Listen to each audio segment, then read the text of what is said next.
Hi hello good morning welcome to Shri baby capsicum. ಸಣ್ಣ ಸಣ್ಣದು ಬೀಜ ತಕ್ಕೊಂಡಿದ್ದೀನಿ ನಾನು. ಎಲ್ಲ ತೆಗೆದು ಕ್ಲೀನ್ ಜುಟ್ಟನ್ನು ಇಟ್ಕೊಂಡಿದ್ದೀನಿ. ಮೇಲೆ ಈ ಥರ ಎಲ್ಲನೂ ಕವರ್ ಮಾಡಿ ಇಟ್ಟಿದ್ದೀನಿ. ಇಲ್ಲಿ ನೋಡಿ ಎಲ್ಲ ತೆಗೆದಿದ್ದೀನಿ ಕ್ಲೀನಿಗೆ ತೆಗೆದು ಎಲ್ಲನೂ ಇದು ಪೇಸ್ಟ್ ಮಾಡ್ಕೊಳ್ಳೋದು. ಕೊತ್ತಂಬರಿ ಒಂದು ಅರ್ಧ ಕಟ್ ಮಾಡ್ತಿದ್ದೀನಿ. ಈರುಳ್ಳಿ ಸಾರು ಮಾಡ್ತೀನಿ. ಓಕೆ, ಬೆಳ್ಳುಳ್ಳಿ ಶುಂಠಿ ಆ್ಯಡ್ ಮಾಡ್ತಾಯಿದ್ದೀನಿ. 1 ಟೇಬಲ್ ಸ್ಪೂನ್ ಧನಿಯಾ ಪೌಡರ್ ಇದೆ. 1.5 ಇಂಚಷ್ಟು 6 ಇಂದ 7 ಲವಂಗ ತೊಗೊಂಡಿದ್ದೀನಿ. ಹಾಗೆ ಅರಿಶಿನ ಒಂದು ಸ್ವಲ್ಪ, ಹುರಿಗಡಲೆ ಆ್ಯಡ್ ಮಾಡ್ತಿದ್ದೀನಿ. ಹಾಗೆ ಫ್ರೈ ಮಾಡ್ಕೊಂಡಿದ್ದು ಆನಿಯನ್ ಆ್ಯಡ್ ಮಾಡ್ತಾಯಿದ್ದೀನಿ. ಈರುಳ್ಳಿ ಫ್ರೈ ಮಾಡ್ಕೊಂಡಿದ್ದು ಅದು ಕೂಡ ಆ್ಯಡ್ ಮಾಡ್ತಾಯಿದ್ದೀನಿ. ಅರ್ಧ ಬಟ್ಲು ಕೊಬ್ಬರಿ ತೊಗೊಂಡಿದ್ದೀನಿ.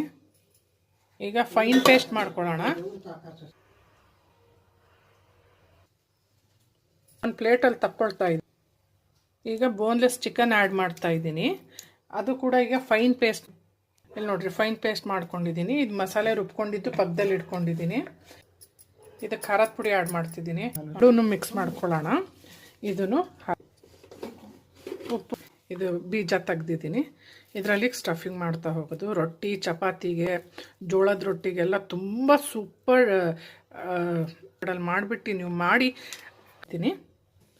3 ಟೇಬಲ್ ಸ್ಪೂನ್ ಆಯಿಲ್ ಆ್ಯಡ್ ಮಾಡ್ತಾಯಿದ್ದೀನಿ. 3 ಬೇಕಿದೆ ಆಯಿಲ್ ಹಾಕಿ ಈಗ ಲಿಡ್ ಮುಚ್ಚಿ ಒಂದು 10 ನಿಮಿಷ ಬೇಯಕ್ಕೆ ಬಿಡ್ತೀನಿ. ನಾನು ಬೇಯಿಸ್ಕೊಂಡಿದ್ನಲ್ಲ ಕ್ಯಾಪ್ಸಿಕಮ್ ಹಾಕಿ ಸ್ವಲ್ಪ ಮಸಾಲೆ ಹಾಕಿದ್ದೀನಿ. ಗ್ರೇವಿ ಬೇಕು ಅಂದರೆ ನೀರು ಹಾಕ್ಕೊಂಡು, ಚೂರು ಗ್ರೇವಿ ಥರ ಬೇಕು ಅಂದರೆ ಗ್ರೇವಿ ಮಾಡ್ಕೊಳ್ಳಿ, ಬೇಡ ಅಂದರೆ